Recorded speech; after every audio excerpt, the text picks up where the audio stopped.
So if you don't see me on Wednesday, that's, I guess, what happens. They had to let me go. Actually, they won't read it till the afternoon, so still be here Wednesday morning. Just long enough to give you TB, you know. No. So I forgot all about it, and I got a letter. I said, oh man, has it already been 4 years again? So guess it makes sense. I've been here for 16 years, so 0, 4, 8, 12, and now 6 is my 5th time. You have to get a TB test every 4 years? Every 4 years. Every 4 years. State law. All right, well, good. Glad to see you guys back. Let's do this. As much as I really want to get into chapter 4, and I am going to, I think it would be wise just to kind of go through that pattern. Let's go to the back of the book. Let me pick 2 examples here. Here is number 8. Let me do number 8 for you. I kind of did an easier one where they were at right angles, but it'll get more complicated than that. You could have 3 vectors, which will be my second one. So I'll do 2 examples for you, and hopefully you'll see the logic behind them. But it'll give us some good tools on how to work with these I-hats and J-hats, because they're really needed, very important. You'll see that a lot, not only in 4, but even more so in 5, although 5's after the test, so I'm sure it's not on your radar screen yet. I still have a question about the last example that you did. Yeah. I'm just confused on the 63.6, the change in velocity. What is it? Well, I wasn't trying to give any meaning to it yet, because we really haven't done any physics. Okay. So it's the change in velocity. Now, going to the physics, the next chapter, that would be the acceleration, because that's the definition of acceleration. So I would take that number, that change, 63, and then divide it by how much time it took for that change to take place. Let's say it took 10 seconds. So then I would have a change in velocity of 63 divided by 10 seconds, so it would be 6.3 would be my acceleration. Okay. But so again, and that's maybe one of these things that they make a lot more sense when we actually use them. Okay, and so these 2 examples are just that. They're examples where they use them. I think this first one, I better open my book here. I think this first one is 2 forces. And although this semester we have not done Newton's second law yet, that's certainly coming up. And you might remember then that what you need to know with Newton's second law is you have to know the net force. You have to know the sum of all the forces involved. And so you got to add all your forces. And that could include direction. And that's what these tools are giving us. Look, here's number 8. Number 8 says this. It says, force number 1 has a magnitude of 6 newtons and acts in the 30-degree angle from the positive x-axis. Right. So if I were to put this on the board here, I would say, okay, so here is a force which I will call F number 1, which has a magnitude of 6 newtons. They go on to describe and say it is 30 degrees from the x-axis. Okay, so that's the first force. If this table was kind of the object we're putting the force on, and straight across the stage here was the x-axis, then this is what they're saying. They're saying somebody is pushing at an angle of 30 degrees from straight across. Okay? And they're pushing with a force of 6 newtons. So that's one force on the object. Then it goes on to say there is a second force. That second force is 5 newtons. And it acts at an angle, and I'm going to change the number here if you're reading with me. They say it's straight along the y-axis. But to give us a little more work and a little more interest here, I'm going to take this 5 newtons and say it's about 10 degrees off. Okay? And so there's a second force. Now again, if this was the object, that means it would be like somebody's maybe standing here, and instead of pushing it in the y-axis, they're pushing it off at 10 degrees. Okay?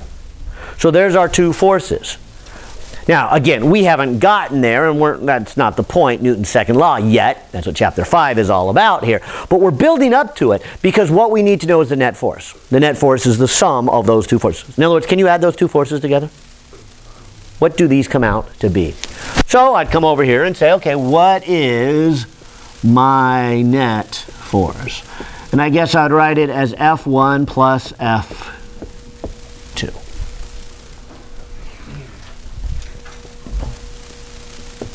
And this is why we went through all that stuff in this chapter here, the I hats and the J hats. You got to put the X's with the X's and the Y's with the Y's. So the first thing to do is to change it from the way they give it. Notice they gave it in a description of polar coordinates. So I've got to change it into the Cartesian, the rectangular. Maybe I'll do that in green. And I'll start here with F number 1. So what would be the X component of number 1?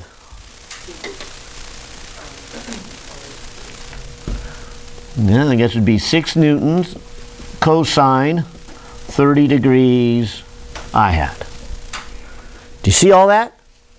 Or shall I break it down into its individual steps? What is cosine of 30 degrees? Well, cosine is the adjacent piece, and that is this Fx. It's Fx over the hypotenuse. We said is 6. Move the 6 to the other side. Okay? And I will tell you something very helpful here. You are probably used to thinking of your trig functions as this way, cosine and then a ratio. Most of the time we want to get that x or y component. So I like to think of it as the hypotenuse already moved over. There's a hypotenuse. There's the adjacent piece I want. How do I get the y component? Well, there's the hypotenuse. What do I want? Sine of 30, right? Sine is the opposite. I want the piece that is opposite of that. And maybe it's worth labeling it here again, especially since this is the first time you've done this. This would be 30 degrees. Call this Fy would be Fy over a hypotenuse of 6, and then bring 6 to the other side. So you can kind of see we would take the magnitude and then multiply by its component. So it's magnitude, component, and then direction. Right? Magnitude, component, direction. And so you'll hear me say that many, many times, starting here in chapter 3, but then more so in 4 and even more so into 5. And so this is vector number 1. Vector number 1 can be thought of as this much in the x and that much in the y. How about vector number 2 now? Yeah. Vector number 2, same thing, right? I can make this a little triangle and say, okay, how much of this force, 5 newtons, how much of it is in the x direction? Well, it's got a magnitude of 5. So there's magnitude. How do I get component? Yeah, good. You see the sine of 10 degrees there? Magnitude, component, direction. Sine of 10 degrees.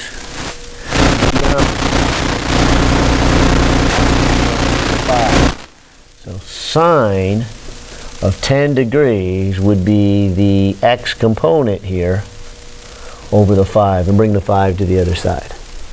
Okay? So again, probably learned it this way in your trig class. Start moving the 5 all the way over, because that's usually the direction we go. Start with the polar coordinate, and we needed to know the x component and the y component. Well, last step, at least of this row, is to what is then the y component of force number 2. Well, there's the 5 newtons, and I would want cosine of 10 degrees. That would be my j hat.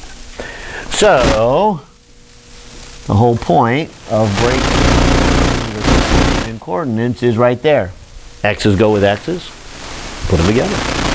Like term. That's why I've written them in terms of my I hat.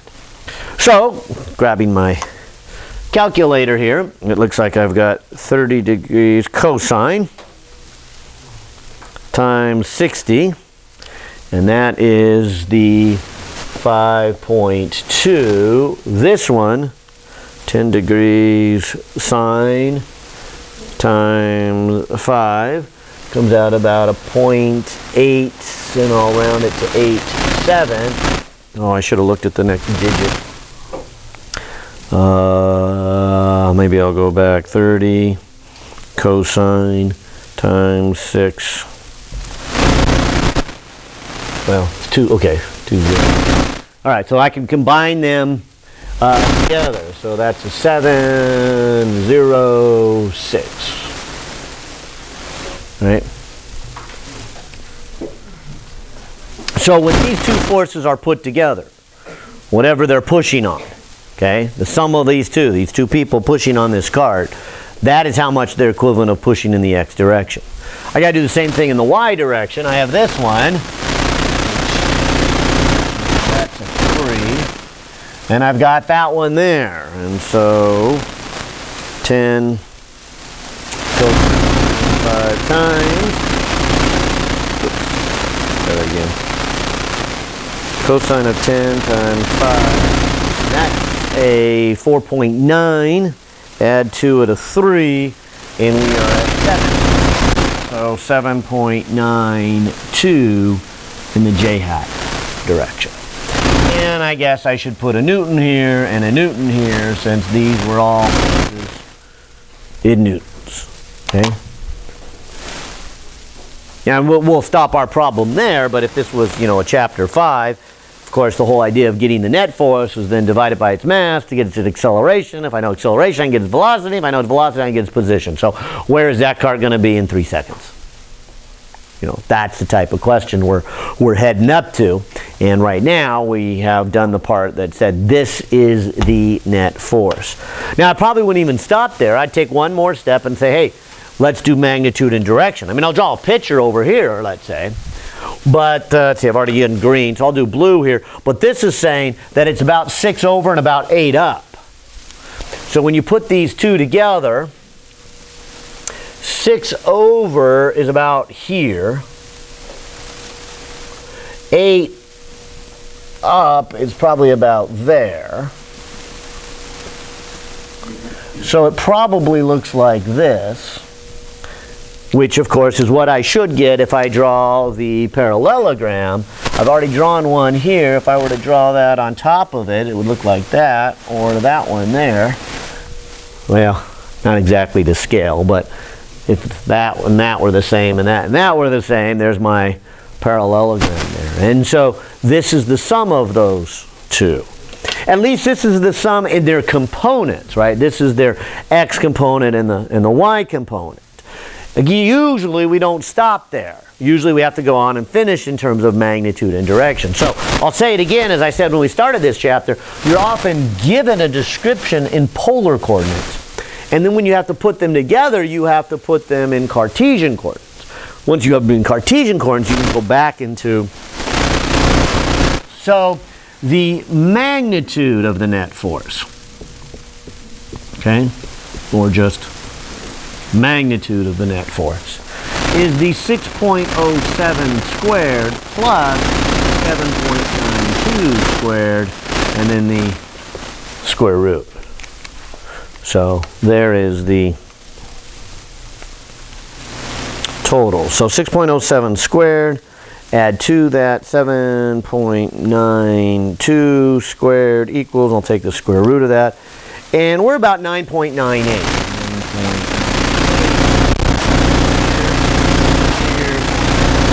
I end up with newtons. So roughly around 10. So somebody pushes with 6, another person pushes with 5. You don't get 11, you get 10. Okay? And so that's the equivalent of 10. And at what direction? What angle? Well, that would be this angle. What angle are those two forces equivalent to? And that's where the tangent comes into play. So the inverse tangent of 7.92 divided by 6.07. And so that would be the angle from the x-axis here. So 7.92 divided by 6.07, and there's inverse tangent of all of that is about 52 degrees. So there's my angle, 52 degrees. Fair enough? And so there's your new piece of mathematics for you. What are the ways of treating directions, and why do we want these I hats and the j hats? Sometimes we subtract them, sometimes we add them. And so really the first two examples, that's what we're going to see. We're going to probably be adding a lot of forces to get net force real soon, and we're going to be subtracting velocities to get accelerations here real soon. Well, one more real quick then, and let's go 51, and we really better get into next chapter here. Like I said, that all this will sink in even more as you start to actually use it here in chapter 4. But 51 is kind of a good one that's allow you to kind of think about, do you really understand these vectors? It says here that a ferry boat transports tourists among 3 islands. It sails from the first island to the second island, which is 4.76 kilometers away, in a direction that is 37 degrees north of east. So if I were to say, okay, here is island number 1, what they're saying here is it starts at the port, it goes off, it sails 4.76 kilometers at some angle. And I need to come back here and read it. A ferry boat transports tourists from 3 islands. It sails from the first island to the second island, 4.76 kilometers away, at a direction that is 37 degrees north of east. So that means, and maybe I should pause right there, what does 37 degrees north of east mean? Well, if east is that way, 37 degrees is north of east, as it kind of implies. So 37 degrees north of east. And that gives us to island number 2. And then after we get to island number 2, it then sails from the second island to the third island in a direction that is 69 degrees west of north. Okay, so here is due north, but they say 69 degrees west of north. And then we start setting into the third island, but they didn't tell me how far. They said it sails from the second island to the third island in a direction of 39 degrees west of east. And finally, it then returns back to the first island, sailing in a direction that is 28 degrees east of south. So south would be straight down, right? 28 degrees east of south would be this way. So the third island must be somewhere. Uh-oh. I'm out of room, but hopefully you get the idea that they're going to meet somewhere, and that's where the port is for the third island. Okay? And I don't think they tell me that one either. That says finally returns to the first island, sailing 28 degrees south of east. Calculate the distance between the second and the third island, and between the first and the third island. So it's those distances that they didn't give me. Now I can put some more angles in here. This is 28 degrees. This is how they actually set it up here. It sails 28 degrees east of south. And so they give it there, but using a little geometry, I just want to confirm that. 28 degrees east of south. So that angle there would be 28 degrees. But I think you got the idea. This is vector A, this is vector B, this is vector C. So I would go from here to here, there's vector A, and I would add to it vector B, and then I would add to it vector C. What they want to know is, how long is B? What is the distance from the second to the third island? And C, how far is it from the first to the third? How do you do this? Well, let me ask you this. What is vector A plus vector B plus vector C? And I should pause there. Notice they did not tell me to add them together. I chose to do that. Right, there's the physics of it. Why? What do I know about those? 0, right? Get back where I started. And so here's 3 vectors, which we hadn't done any in class with the 3 vectors. But if I draw the first arrowhead head to tail, the second one head to tail, second head to tail, how far am I from where I started? 0, right? And so there's 3 vectors drawn together, so it comes out to be 0, right? And so now I can begin to break these apart. I can say, well, let's look at the x component here. The x component of this one's pretty simple, I think. It is the 4.76. Let me drop the kilometers and then just write cosine of 37 degrees, and let me put an I hat. How's that? So there's the x component for vector A. But let me also put the y component. What's the y component of vector A? Well, I guess it would be 4.76 times sine of 37 degrees. So that's the one that gave me the most information, vector A.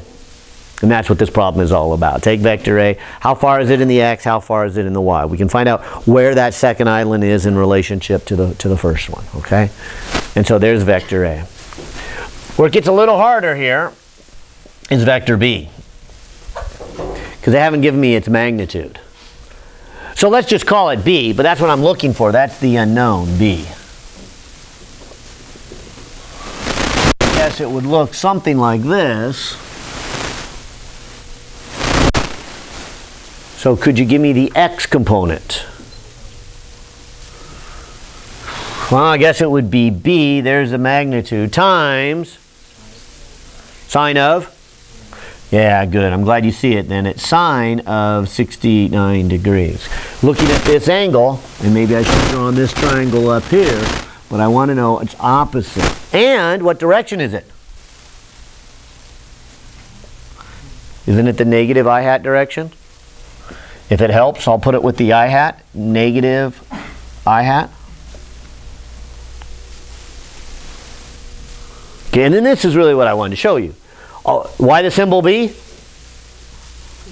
Yeah, we don't know what it is, and that's the symbol for how long it is. Okay, why sine of 69? Because they tell us the 69, and what we want to know is the x piece, which is opposite of the 69. Opposite's a sine function, so we do the sine. Why the negative I hat? Because we're going that way, right? We're going in the negative x direction. So magnitude, component, direction. All right, let's do the y motion of vector B. Well, I guess it would have magnitude B, right? Times? Good. Cosine of 69 degrees times? Minus? No, right, positive j hat. And so this fairly does go in the positive direction, at least the positive y direction, but it's the negative x direction in this vector. You could think of it as a vector pointing into the second quadrant if you want, right? Second quadrant has negative x's but positive y's. That's what we have. We have a movement in the negative direction and a movement in the positive direction. Yeah? See how in the, you have A? Yeah? Right there, you know what I said right here? That if it's going up, it's positive.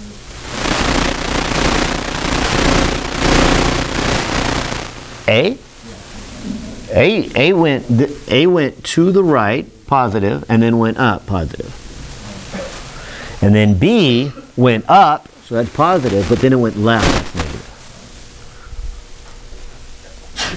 Well, and then let's try the same attack here on C. How would I write out vector C in terms of I hats and j hats? Okay, good. And I'll do both here. C, right? I don't know its magnitude. But I know this angle is 28 degrees, so to get the x component, I would want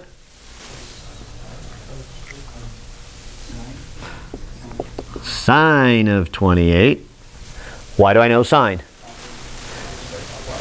Yeah, it's opposite. Draw the triangle out here. And I want to know, for the x component, I want to know this, which is the opposite of the 28. Sine gives me opposite. Okay. Again, notice I don't always just automatically use cosine to get an x component. That would only work if you always measured stuff from the x-axis, like you did in your math class. We're not doing that. So who knows what angles will be given, and this happens to be from the vertical axis. So we want the opposite. So what would go over here? Cosine of 28, right? I mean, obviously one must be the other, but here's the 28. The cosine gives me the adjacent piece, and so there's the y.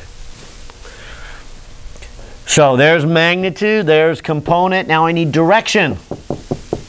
Well, what direction is this? Yeah, you see it as a positive I hat. How about here?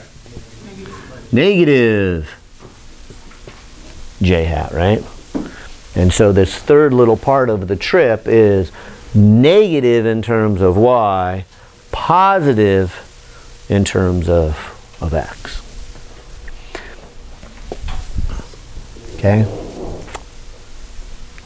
So there's our three vectors, and the idea is we're going to add them together. They got to come out to be 0. And then now the rest is a bunch of math. So I think I'm going to pause here so we can get into chapter 4 here. But I think you would see it. These have to add up. 4.76 cosine of 37 subtracting b sine 69 degrees plus c sine of 28 degrees better come out to be 0, because the x component's got to be 0. And likewise, this one's got to come out to be 0. So we have two equations that got to come out to be 0, because well, I put a negative there, so I don't know how you want me to write it. I can put, yeah, I'll put a plus and negative. So this becomes negative c cosine of 28 degrees equals 0. But now we're back to our math class. Two equations, two unknowns. Solve for b, solve for c. You're done. Still a lot of work, don't get me wrong. But I think you can do that in terms of two equations, two unknowns. Kind of make sense? Good with that? Should we go into the next chapter? All right, well, I'll let you work on those. And like I said, you'll get more comfortable with them. But particularly those of you who may not have seen the I hats and the J hats, I think you're beginning to see the power of it. And that, more importantly than anything else, of why I would care about these, how I would use them to kind of analyze things that have magnitude and direction. And so we've done a bunch of examples now of things with magnitude and direction. And more to come. So, like I said, sometimes I think the best learning of a chapter, particularly a chapter like this, where we're trying to learn some mathematics and apply it in the next chapter, is just go into the next chapter and try to do it, you know, and try to solve it. And you'll see the value of the mathematics once you're forced to do it. So, here is chapter 4 in a nutshell. In fact, here is the first chapter in a nutshell. It's motion in multiple dimensions, not just one dimension. That's what chapter 2 was about. If you remember chapter 2, we learned what? Speed, velocity, or well, the connection between position, velocity, acceleration. We talked about the special cases when it had constant acceleration, but we always moved in one dimension, right? And so what we extend here in chapter 4 is something moving in more than one dimension. Now, even though we say more than one dimension, as you'll see, we spend the majority of our time just working with two-dimensional motion. And it makes sense. We might as well start with two-dimensional motion. But once you see how to handle two-dimensional, I bet you can handle three-dimension. Even though we really don't do any three-dimensional motion in this chapter, or for that matter 5, but a lot in 6. So we have to come back to that in 6.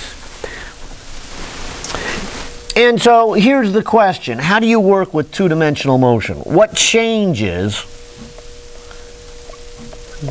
do you do? And the point I want to get across here is really the same physics that you learned in 102, that Mother Nature has been really nice to us in the sense that if you have movement in the x direction, it's not influenced by other movements in the y direction. They are separate from each other. And if you understand that, then you understand why we write the equations, and you understand why we just did the math we did. Because didn't the math, because of the like terms, require x's to go with x's and y's to become with y's? And that math is going to become very powerful because that's how nature behaves. If nature behaved differently, I guess we would have different mathematics. But this is the way nature behaves. And so one of the easiest examples to do, for those, especially those of you who had 102 might remember this drop the ball one, is we can set this back on a little lever here and put one object on the right hand side and the other object on the left hand side. If you look closely at this setup, when I pull this lever and release it, you can kind of see how this one, the shaft is going to pull out and that one's going to fall straight down. So this is a one-dimensional motion. Straight down, right? So this is, I'll call it the old stuff. This is the stuff you just got done with the homework for chapter 2. But what's going to happen to this one? Yeah, it gets a little kick to it, and so it starts heading in the x direction. But as soon as it leaves this platform, gravity does what? Pulls it. And gravity only pulls in the y direction. So how does gravity affect its x direction? Okay, it doesn't. So whatever x motion it had from this kick, it keeps it. So more on that in a minute. But this one illustrates that as gravity pulls it down, it doesn't matter that it had x. If you watch carefully, this one that goes straight down and this one that even though it has a horizontal motion, now it starts to get pulled down, you will see it look something like this. You will see them hit the ground at the same time. You will see that even though they're falling, one that falls without horizontal motion falls the same as one that has horizontal motion.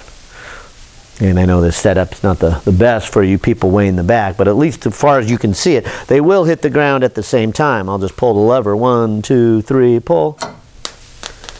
And they did hit at the same time. In fact, to illustrate it yet again, what if I were to pull it back even further and let it go? And the idea here is to show you it's the same physics. So I want to make sure we understand the physics first before we get too lost in the chapter and all this detailed mathematics. And I told you, well, you know, what is this class about? Well, it's about those analytical skills. It's about solving where is the position of the ball and all those good things. And so I'm asking you to take your physics that you learned in 102 together with your math you've learned in, well, I said in Calculus 150, but that too, but even going all the way back to kindergarten where you learn to add all the math you've learned plus the physics you've learned, put them together, and so we're going to do some calculations. So I guess what I'm trying to say is I'm not showing you any new physics that you haven't seen before, but I am trying to remind you of it and convince you of it, because now you'll see why we are essentially going to do this for two-dimensional motion. We are going to do one-dimensional twice. And once you realize that, you'll see why we had this fancy mathematics with the I-hats and the J-hats, because they will keep them separately. Okay?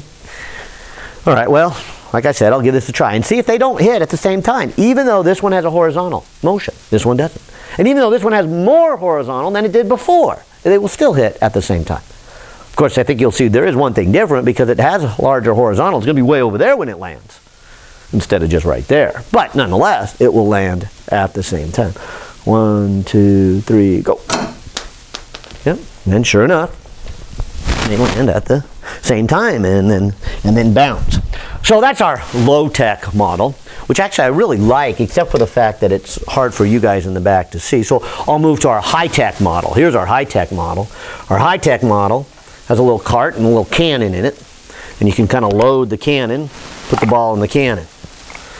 What's nice about it is when you turn the cannon on and break the little infrared beam in it, if I can find something that will break the infrared beam. I guess I'll grab a key here. I think that's thin enough. But right out in front of you, there's a piece, two pieces of plastic, and there's a little infrared beam in there, and if I break it, yay, shoots the cannon, okay? So, load the cannon, fire the cannon, okay? Now, despite its high-techness about it, it's not nearly as accurate as that one, but I think you did see that it fired about straight up and straight down, right? Oops. Open my key. Now I probably unlocked it, all right? So, but fire straight up, straight down. Fair enough? Now, also, there's this little peg sitting up here because what you can't see is as it glides by, there's a piece of plastic that sticks out this way. So when you do that, it breaks the beam and fires the cannon. So if it's on this card and it's rolling along, breaks the beam, it fires. Okay? So here's the experiment. Here's the demonstration. What if I gave it just a little bit of a nudge? Kind of looks downhill like this. Where does the ball land? Does it land back in the cart? Why? What if I gave it a little faster nudge? Does it land in the cart? What if I give it a big nudge? Which I'll need more track for that. Otherwise it'll fall off the end. Then what if I give it a big nudge? Does it land in the cart? Why? Yeah, and so again, it's that illustration of the horizontal and vertical motion of Mother Nature are keeping them separate. In other words, when this thing was rolling across here, didn't the cannon and the ball have a horizontal speed? And it must have been the same speed. And then it gets right here, and that cannon pushes just straight up. What happens to the horizontal speed? Yeah, absolutely nothing. It stays the same. And so as that ball goes up, it gains a vertical speed. And then what does gravity do to it? Slows it down. And so gravity is affecting its vertical speed. The cannon is affecting its vertical speed. But nothing is affecting its horizontal speed. So as the ball goes up and then comes back down, it keeps the same horizontal speed, and so does the cannon. And so it looks something like that and lands inside. And so regardless of what the horizontal speed was, a high or a low horizontal speed, it keeps the same. Again, illustrating the physics that what we're going to do is look at one-dimensional motion twice. We will look at how x's, and we will put x's with x's, and we will look at y's, and we will put y's with y's. And these fancy little math with the I hats and the j hats will kind of help us here. And that's the idea. Well, one more, and then we'll get started here in the mathematics here. Here's kind of a fun one to do here. It's got a classic illustration of called the hunter and the monkey, and the idea is that the monkey has a little bit of intelligence, and with a little bit of intelligence, the monkey is scared of the rifle, but not too smart, because it still gets shot with the rifle here. But this is my monkey, so we'll shoot the can. But this can sticks on this electromagnet. This electromagnet is controlled with this little box right here, because if I turn it off, the magnet turns off. Can falls. So I'll turn it back on, put the can up here. Okay? And the idea is simply this here, that if I were to point my rifle,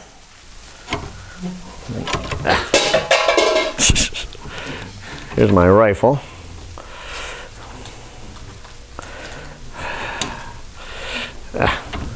Thing's not very smooth there. All right, I'll do something like this here. At the can, and can's now gone. I'll have to readjust here, but I'll get a close aim on it. Okay, that's probably pretty close here. But if I look through this is going to be pointing at the monkey, the can, if you will.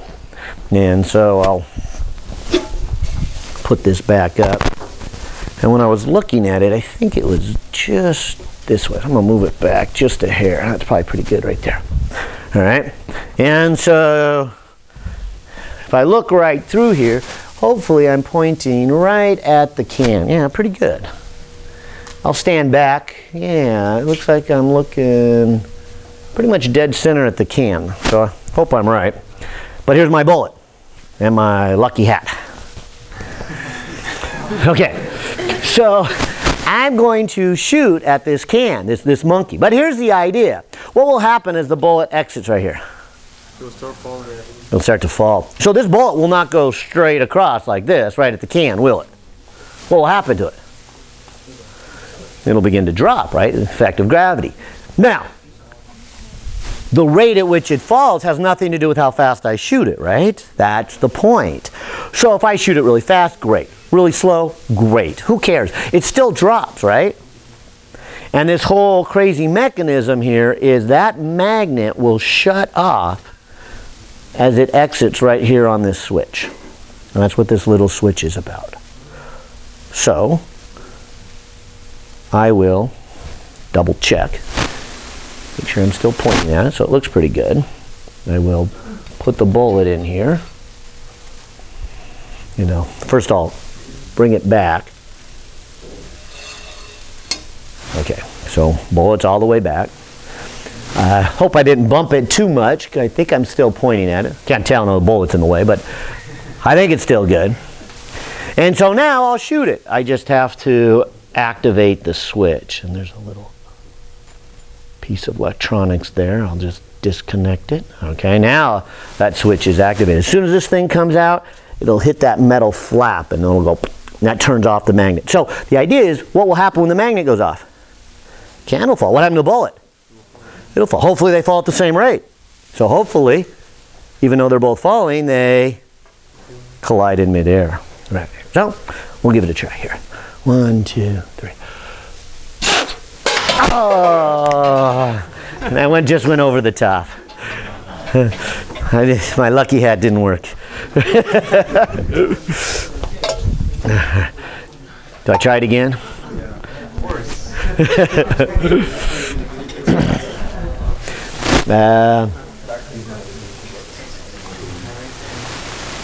It looks really good. Did it go over the top? Maybe it's a little towards the top, but it seems. All right, well now I'll aim it right, now it's at like the bottom lip of it. I don't feel as comfortable as when it's, all right. I was aiming right at the center, but I did go over the top. All right, let me short circuit the switch. Shock myself. All right, let me try that again.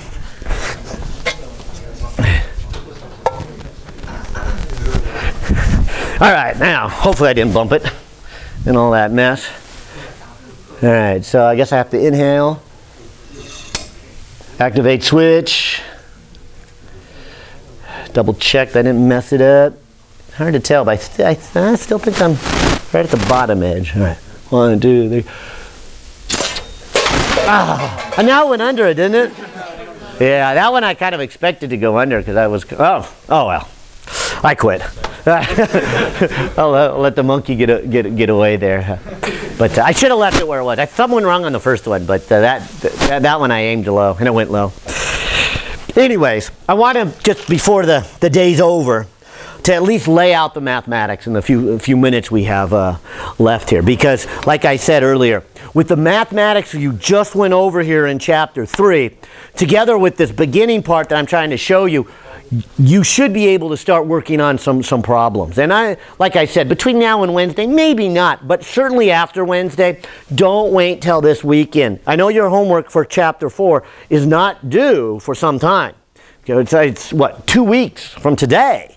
Okay, so that's a lot of time, but there's a reason behind this. It's because I want you to get in chapter 4 and to spend a lot of time on it. So here's the math I want to show you in the quick 15 minutes that we have is this.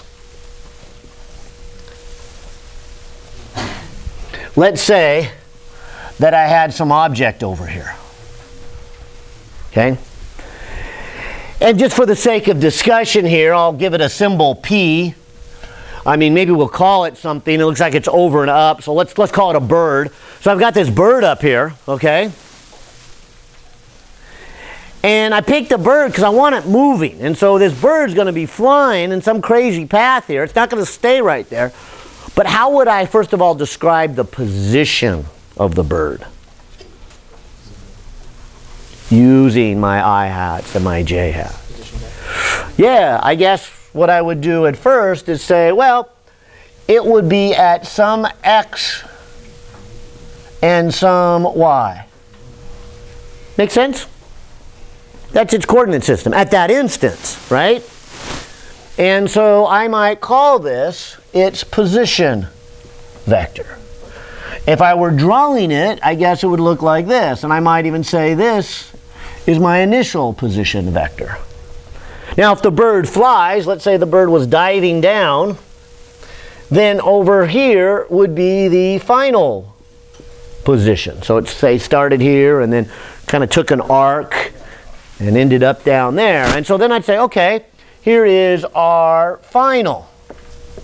And so I would have initial X, initial Y, then I would have final X and final Y, right? And of course, final is kind of a judgment call because the bird probably doesn't stop there. Maybe the bird, keeps moving. So in general, I would have what we're going to call a position vector. R vector equals what is the position in the X, what is the position in the Y. Fair enough? And maybe I'll put a box around it. And so this is the notation we will use. Now I suppose more technically, since the bird's moving, isn't X a function of time?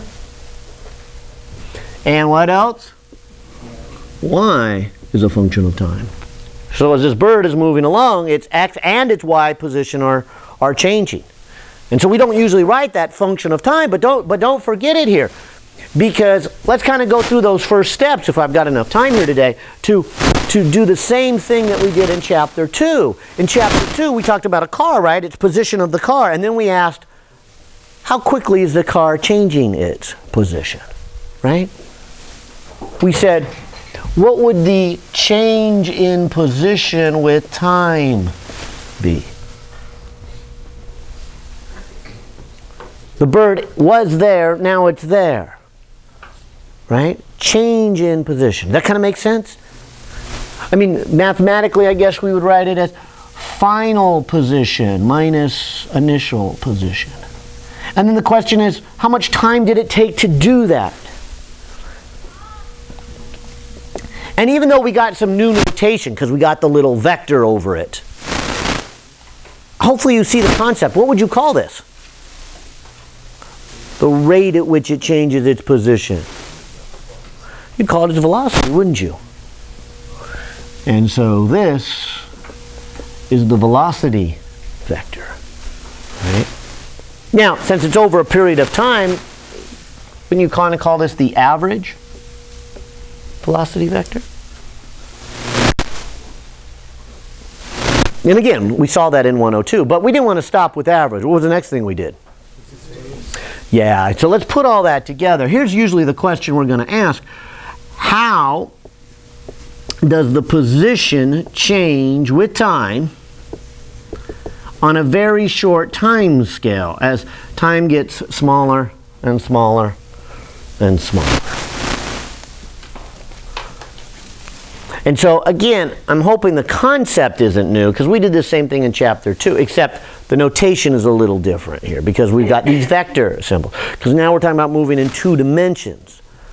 But this really is the velocity vector. This is the instantaneous velocity vector. What is it at that moment?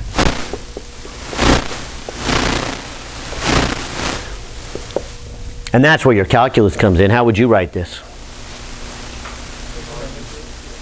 Yeah, you'd write that as a derivative, right? You would say the rate at which its position vector changes with time. And so the second thing I want to make sure I get on the board here before we go is that the velocity vector is nothing more than the derivative of the position vector. But again, this is why I was saying I don't think that's going to be hard to memorize. I don't think you're going to want a cheat sheet on the first test. I mean, didn't you already know that? The only difference is it was a vector now, right? Now we're talking about this bird moving in 2 dimensions instead of just a car on the road going front and back here.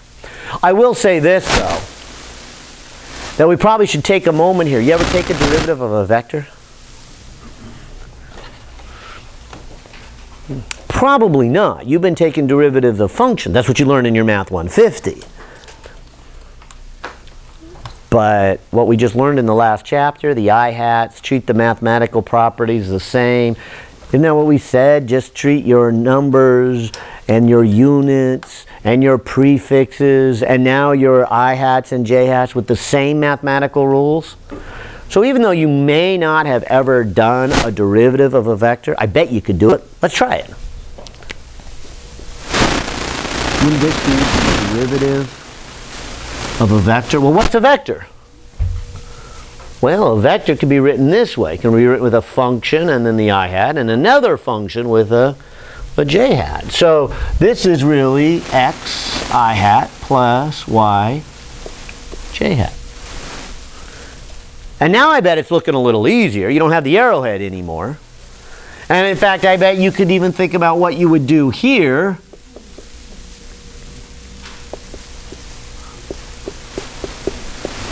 You learned in your math class that the derivative is a linear operator. So if you're taking the derivative of two things added together, you could separate those two, right? In fact, then I'll go one more. What are you going to do about this I-hat? That's something we haven't seen yet. Yeah, it's a constant, isn't it? I mean, stop to think about the meaning of that I-hat. The I-hat means what? It means 1 unit in the x direction. Does it ever change? Does it get bigger? No. Does it change direction? No, it's a constant. Do you know how to take a derivative of a constant? Oh, absolutely. Can't we just pull it out in front? And we do. Now, we don't usually put it out in front just because we like to see it at the end. So slight different maybe in your math class. It is a constant, but I'm going to write it this way.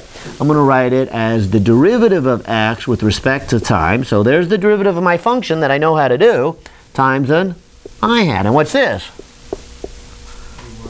Yeah, derivative of the function y, which you know how to do, times a hat.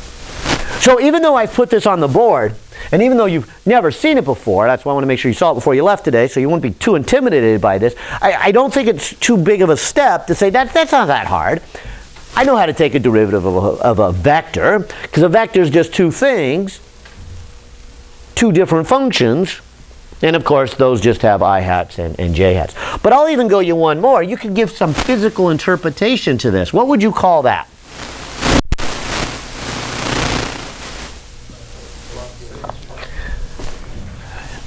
And that's dx dt. So what are you saying if this is that bird again? Yeah, you're saying how does the position on the x-axis change with time, right? Has nothing to do with what the bird does this way. In other words, if the bird went straight up and straight down, what's this one? 0. It's not changing anything on the x. So this is just how does the bird change along an x-axis. And what's this one?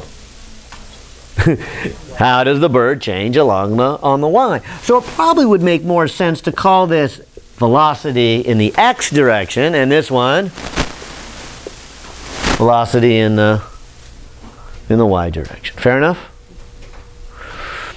And so, as we come close to the end here, I want to write, okay, so velocity, which is the derivative of the position vector, is the rate at which the bird changes in the x direction I-hat, and the rate at which it changes in the y direction J-hat, which might just be written as Vx I-hat plus Vy J-hat. Let me just guess I'll put a box around that and say, I don't know which of these three ways you want to look at it. Hopefully they're all the same to you, is that we've got a velocity vector now. It's got pieces to it. It's got two pieces. It's how does the bird change on the x-axis plus how does it change on the y-axis. Is it dy dt or dy dy? Thank you. dy dt. Yeah. Trying to go too fast here. Messing up. Okay. So, again, hopefully not too much of an overwhelming surprise. And in fact, here's the good news. We're really not going to learn anything new in this chapter. We're just going to apply position, velocity, acceleration, the same basic idea we learned for one-dimensional motion, again, to two-dimensional motion, and just do more problems. More advanced problems. Problems where things are in two dimensions, like a bird flying through the air or a ball hit through the air. You know, what is the motion of that? Well, I want to do one more thing before we leave here for today here. What do you think the next step is? Yeah, and I want to just kind of give you that notation because I got to admit, you look at that, that can look kind of scary. If that doesn't look scary to you, good. You kind of understood what each piece meant along the way. But if I put that on the board when you first walked in, you're like, holy crap, what's that mean? You know, what's the little d? What's the little I? What's the little j? What, you know, why are they divided out that way? And so some of our notation in science can get pretty hairy. If you ever walked into another science class at the end of the lecture, sometimes you're just like, what the heck is all that? And it's hard to read and hard to understand, but once you do, it just falls to pieces into little pieces. You know, well that yeah, sure, it makes all sense. So I'm hoping that makes sense, and that's why I wanted you to see it here today, as we have 2 weeks and 2 days to get ready for the test here. So the last step, as you rightfully said, is we can do the same thing that we did back here. Instead of looking at the rate of change of position, we can look at the rate of change of the velocity and say, okay, how does the velocity change with time? And some of you already picked that out. That's why I did the car in the last chapter, going 45 miles an hour north and turning and going 45 miles an hour east. What is the change in velocity? Because we're going to care about that, because change in velocity, at least the rate of change in velocity, is called acceleration. And so we have this acceleration here. Acceleration. All right. So you can probably see it here that we're going to take the limits as time goes to 0 at the rate at which velocity changes. What will we call that? Yeah, and so that would be the velocity vector.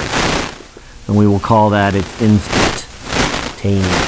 So I would put a box around that and say the instantaneous acceleration is the derivative of the instantaneous velocity.